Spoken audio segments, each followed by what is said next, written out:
Hello, everyone. My name is Gary Baumgarten, but I suspect you already know this, and I welcome you to my latest discussion on Facebook, paltalk.com, and on YouTube. Now, this discussion is really an old discussion.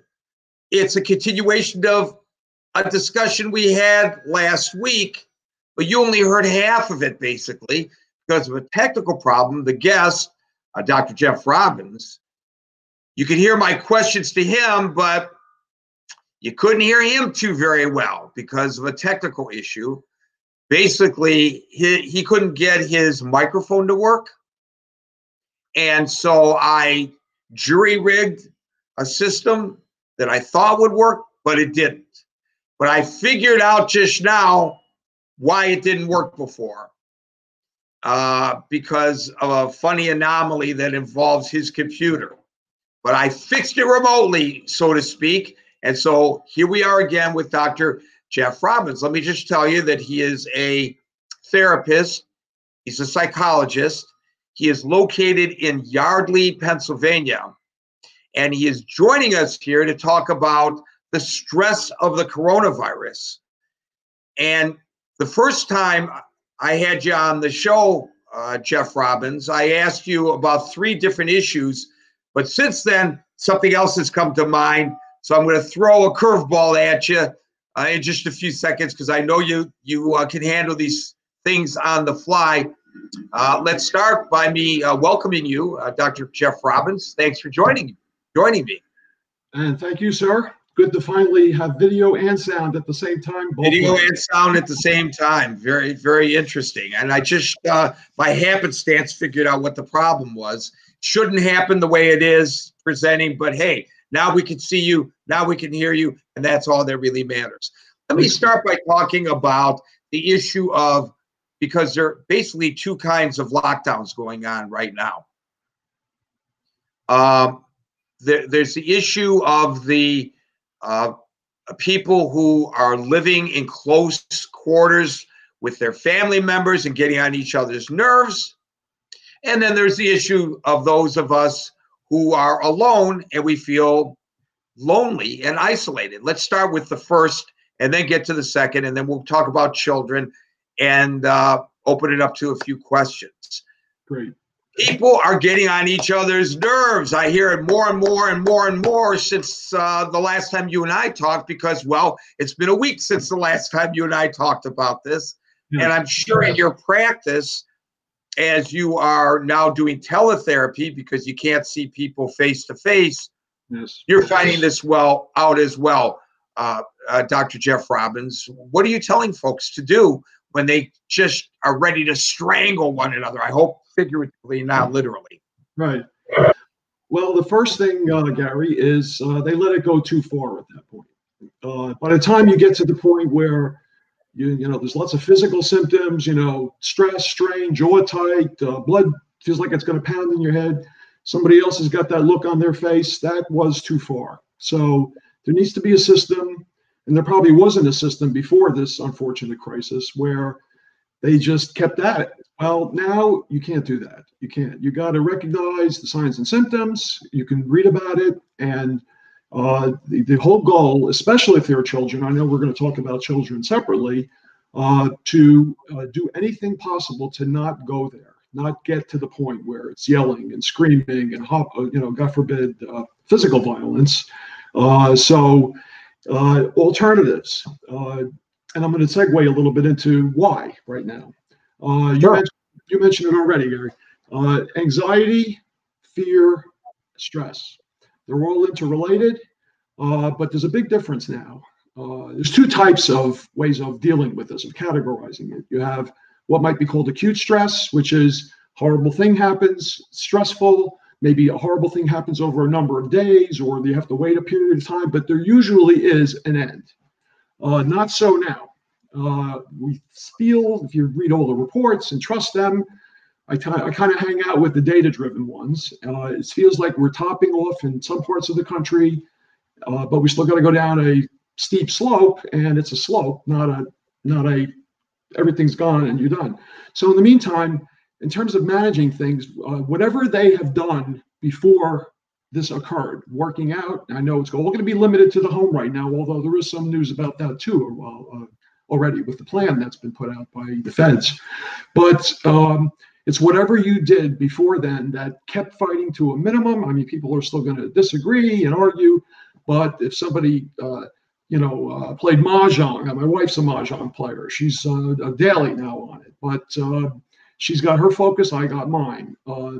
Exercise, working out, watching good movies. Try to keep them funny. Physical attending to yourself. I'm going to talk about that, I'm sure, along the way. But making sure you feel good physically. Shower every day or whatever you can.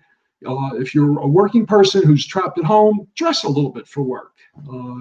The same thing with the other end of the couple. If their ritual in the morning is getting coffee and doing that, you want to start the day off with as much of an optimistic place as possible, and then see if not.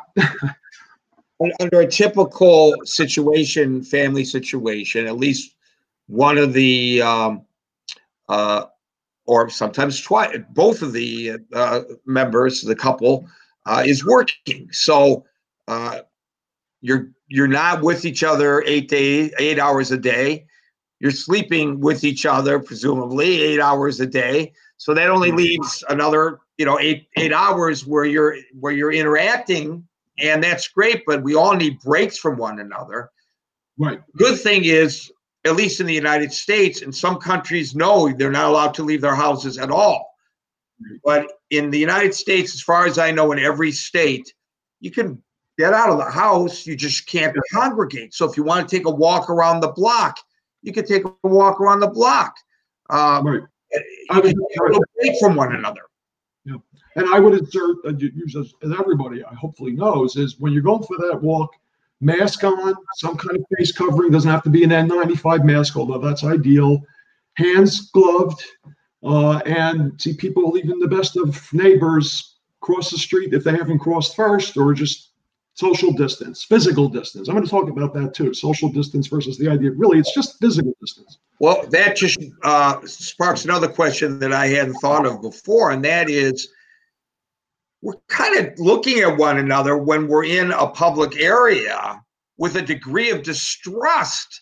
If you have to go to the supermarket, and we all do sooner or later, people are like looking at each other like, this person's a threat. He could be a desperado. He's got a gun. Of course, they're not thinking gun, but oh my God, don't get too close to me. And in fact, there have been several incidents that we've reported on recently where fights have broken out, arguments.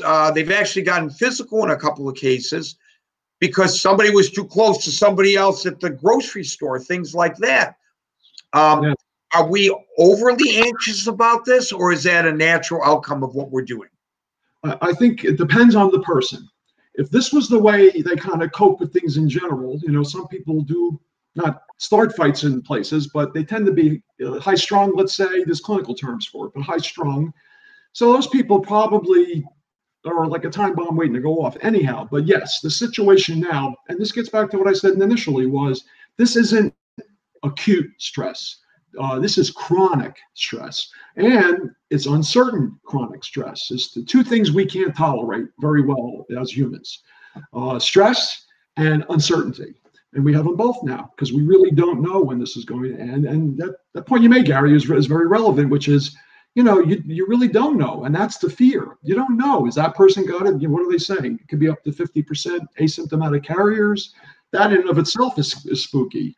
And testing, as you hear everywhere, will hopefully get a handle on that. But until there's a vaccine, it's going to be a different social interactional picture, even though they're in phase 1. If anybody's looked at the plan, I'm sure you have, there is some tolerance for certain places where you can do that. But yeah, it feels weird. You can see a family member that doesn't live in your house, that you haven't had real contact with other than electronically, and you gotta, the other day, a friend of mine and I exchanged a computer, changed the computer that you and I were having problems with last week. And we agreed he was going to park across the street. I was going to stand at my front door, and I was going to put the computer in a cul-de-sac here. I was going to put the computer on the ground in 30 feet from me. He got out of his car. We waved elbows, and he got it and left. But, I mean, you hear stories about fear, people spraying everything they possibly can, packages coming in and out, bodies going in and out. But unfortunately, the guidelines are just as stringent, even though we may have topped off in some places, especially around this region of the country, because it seems to be going more west.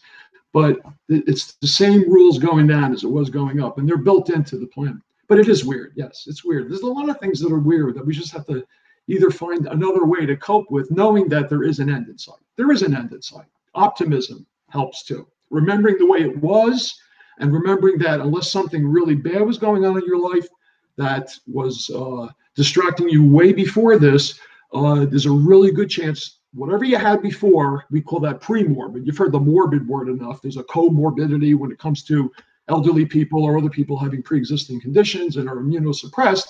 But there's also something we call kind of not comorbidity, but pre-morbidity. And the pre-morbidity means basically, how were we before it hit the fan? And if things were generally okay, not perfect, life went on, and then all of a sudden things went downhill. Well, the good news is, if you're okay before, it's going to take some time, but you're going to be okay on the other side. And if not, there are people to help.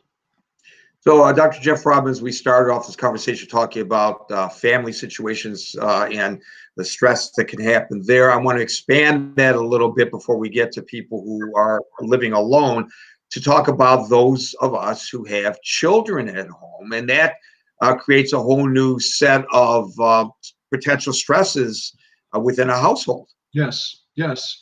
Not that they weren't there to begin with, right? Normal stressors. You know what? Parenthetically, I'll just say there's normal stress and there's not normal stress. Right. Normal stress is, once again, the way the kids were raising kids.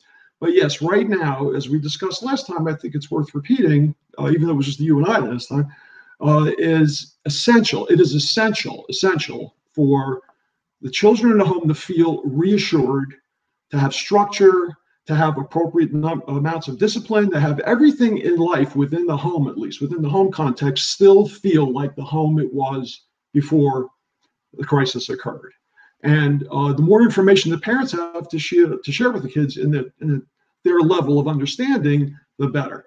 The worst thing to do, and once again, getting back to stress, is letting chronic stress now, which is what we're all dealing with, turn into fights, turn into craziness, and the kids absorb this. One great example I gave you last time was fighting. If you absolutely have to have words, please, behind closed doors, put a mask and gloves on, go out to the car, even if it's in your garage, quite honestly. You just don't know the surfaces, and have it privately. You got to be a united, speak with one voice front more than ever now. Structure, games, fun. Kids like fun, right? No surprise. So fun, plans for what we're going to do. Future thinking is very good. Plans for a vacation. We can't really be very good at picking that now, but the kids got to have a sense of optimism, purpose, structure, love, giggling, cuddling, kissing, hugging. I always say to the patients, when you're working with kids, hug them when they're being good. What does that mean? That means, like, don't go out of your way to hug them. Hug them anytime you want, but catch them being good. Find a time when they're being quiet and playing, and just go up and give them each a hug or a kiss or something, just to reinforce that behavior. Then go away. You don't have to even say, "Oh, you're really playing nicely." It's very important. Very important. Kids are going to feel that their routine is totally disrupted. Fortunately, there are kids in some parts of the country going back to school. And the final point I'll make is, unless there's other questions, Gary, is this is a really good time to pretend like summer's over. Everybody's thinking like this has been spring break. Well, no, it's been a COVID break. Summer's over, time to get ready to go back to school, time to waking up at a certain time, packing a lunch, if so, doing all the normal structural things and ritualistic things you do when you're getting kids off to school. Well, now would be a good time to do it. Now would be not letting them stay up all night, not letting them be on screens all night, playing video games or texting or everything else that we do a little bit of, but kids do a lot of, so it's getting them ready, getting them sleep, that kind of thing, Tori Spillman writes, I have 5 children, or 3 are teens, that are with other parents because they went for spring break. when this all broke out. Dear. And she's been at home with the two small children, but she misses her teens. And, I can relate to that because my children are adults, but I miss them and I miss my granddaughter.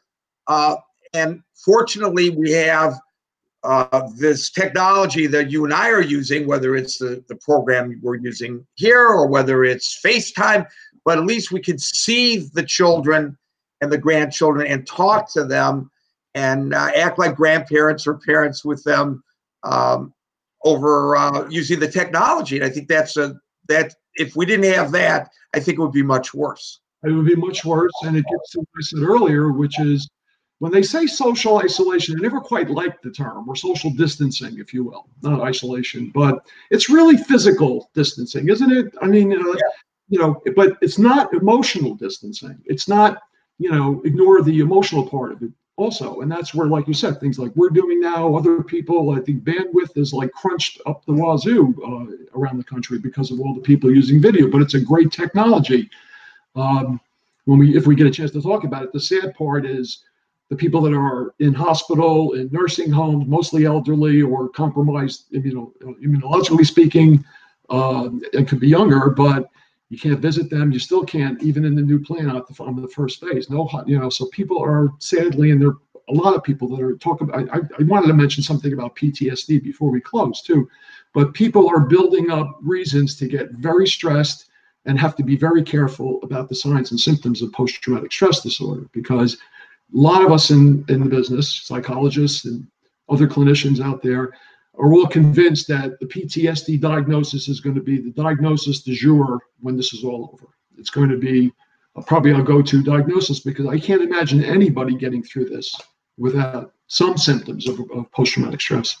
So, but with kids can have it too. They act out in different ways. We have different diagnoses that we use, but it's basically, related to this. The guest is Dr. Jeff Robbins. He's a psychologist in private practice in Yardley, Pennsylvania, and I really appreciate you taking the time to talk to us about this, Jeff. I want to now talk about people who live alone. And yes. I have to tell you, I have a lot of friends who are single. They've been loving the single life.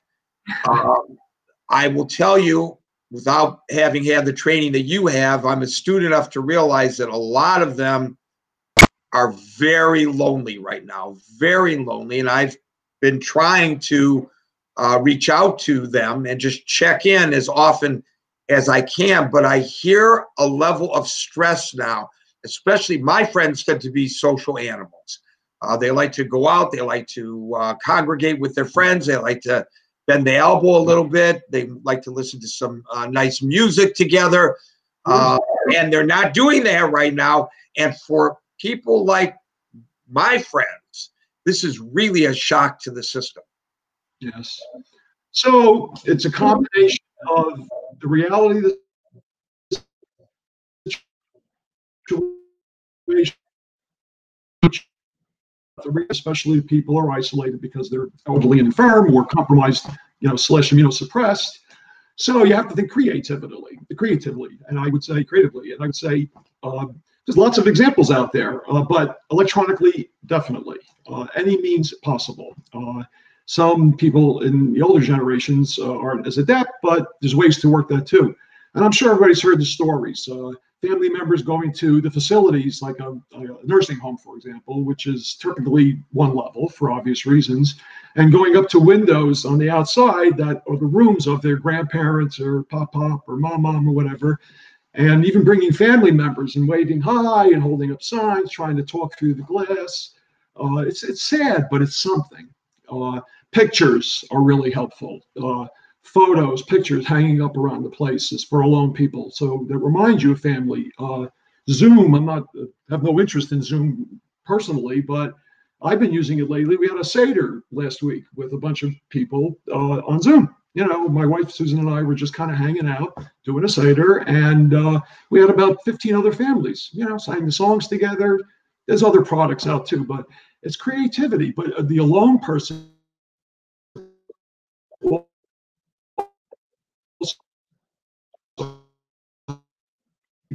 with other Yeah, you're having a little We bit got of to wake up each day, usual ritual. now you're back. I think you're back. Yeah.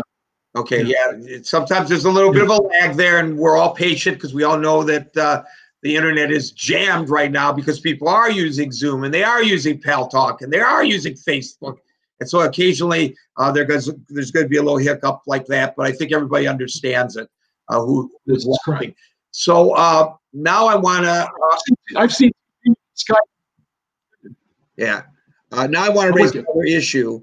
Hopefully we have you with us here, and we're not going to lose you because you're getting a little. Your connection's getting a little squirrely. You're not getting squirrely, but your connection is. And that has to do with people who have the coronavirus. I'm going to do something here. I'm going to hide you away and bring you back. See if that helps, because I remember that helped once before. Kind of refresh things. Yeah, please. And let's see if this helps.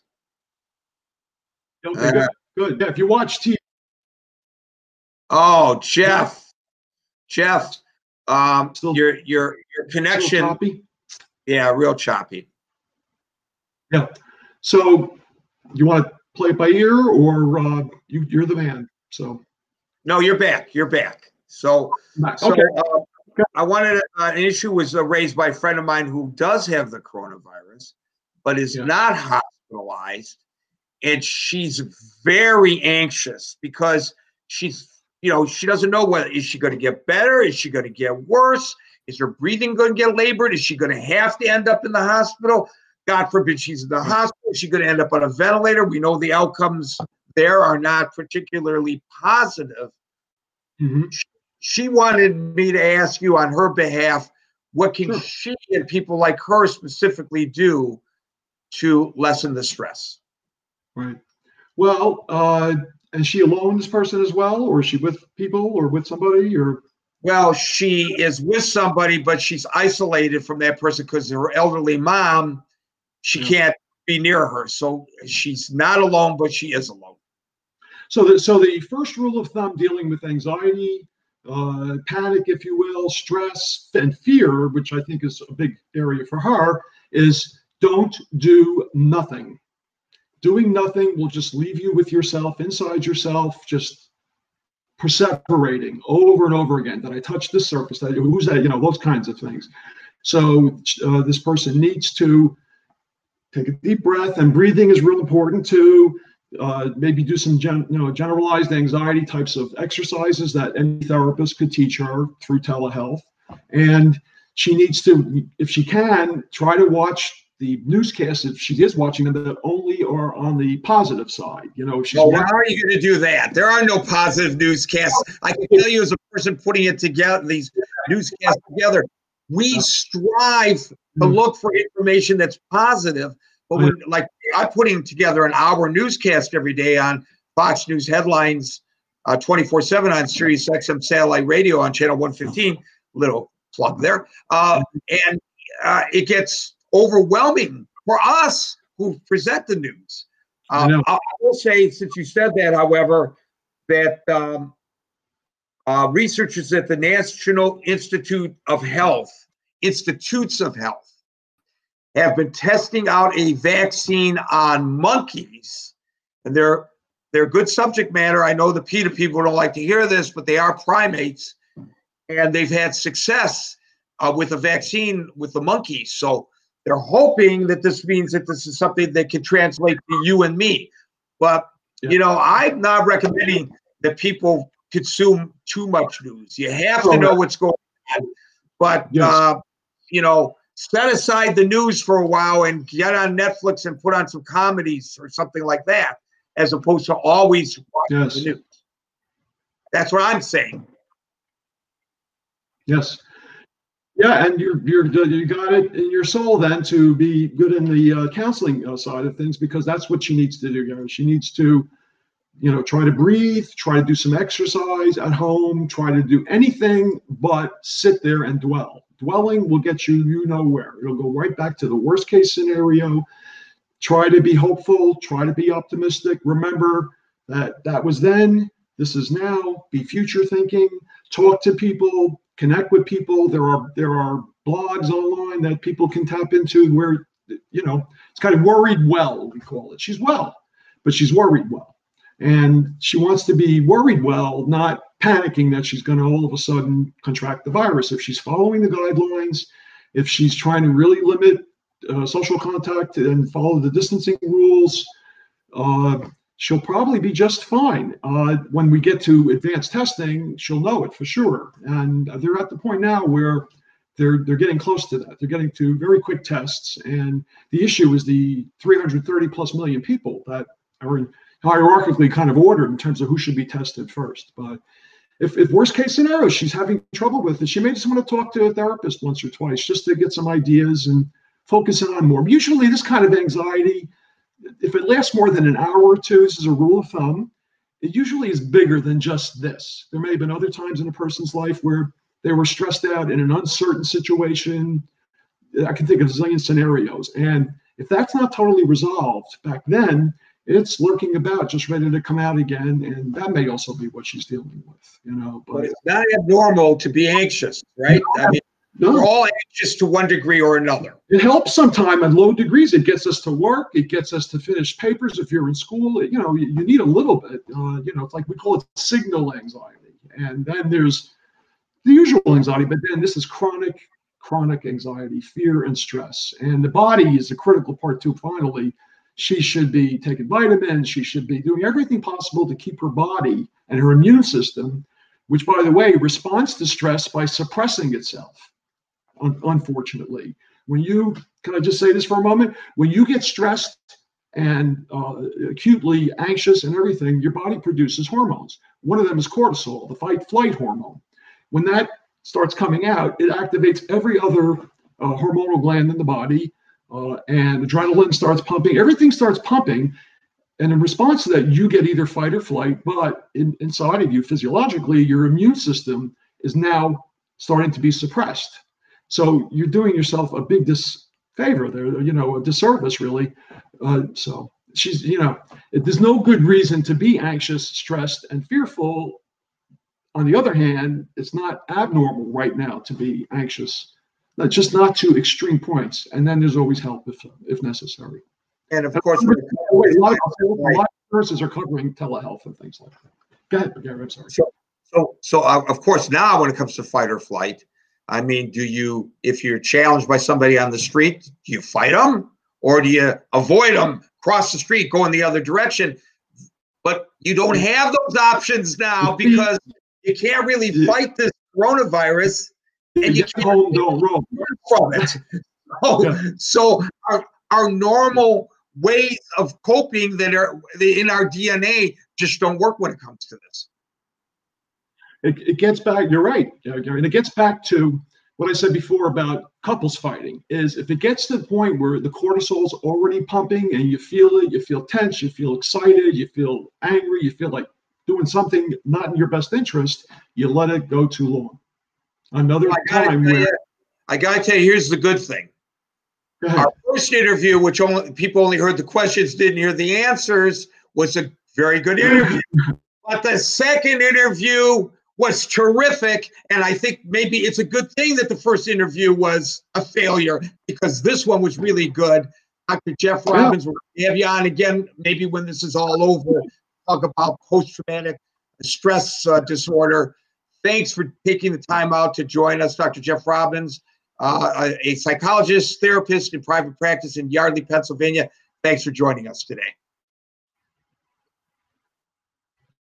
So, folks, I just want to say that there are some positive things happening.